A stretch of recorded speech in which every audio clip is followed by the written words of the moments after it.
பீகாரில் இருக்கக்கூடிய ஆரா பகுதியின் நகைக்கடையிலான தனிஷ் ஷோரூம் என்கின்ற ஒரு மிகப்பெரிய நகைக்கடையிலே 25 லட்சம் ரூபாய் மதிப்புடைய தங்கம், வைரம் உள்ளிட்ட நகைகளை ஆயுதங்களுடன் வந்த கொள்ளையர்கள் கொள்ளையிட்டு சென்றிருக்கக்கூடிய சிசிடிவி காட்சிகள் வெளியாகி இருக்கின்றன.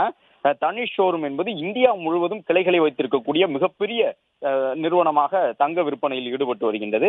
இந்த நிலையில் தான் துப்பாக்கி முனையில் அந்த கொள்ளையர்கள் குறிப்பிட்ட அந்த கடைக்கு உள்ளாக சென்று பீகார் மாநிலத்தின் ஆரா பகுதியில் காவல் நிலையத்திற்கு அருகிலேயே இந்த கடை இருப்பதாக சொல்லப்பட்டிருக்கின்றது. உள்ளே சென்று அங்கே இருந்த செக்யூரிட்டிகளை மிரட்டி அவர்களை எல்லாம் கையை மேலே தூக்கிய வண்ணமாக ஒரு இடத்தில் ஒன்றாக சேர்ந்து நிற்க வேண்டும் என்று சொல்லி இருக்கின்றார்கள். அது மட்டுமல்லாமல் சத்தம் போட்டால் சுட்டு விடுவோம் என்று மிரட்டி இருக்கின்றார்கள். அவர்களே சில துப்பாக்கிகளை எடுத்து வந்திருக்கின்றார்கள். மேலும் அங்கு காவலுக்கு இருந்த செக்யூரிட்டிகளுடைய ஆயுதங்களையும் பறித்திருக்கின்றார்கள். கிட்டத்தட்ட 6 முதல் 8 நபர்கள் வரை இந்த கொள்ளை சம்பவத்தில் ஈடுபட்டிருப்பதாக சொல்லப்படுகின்றது.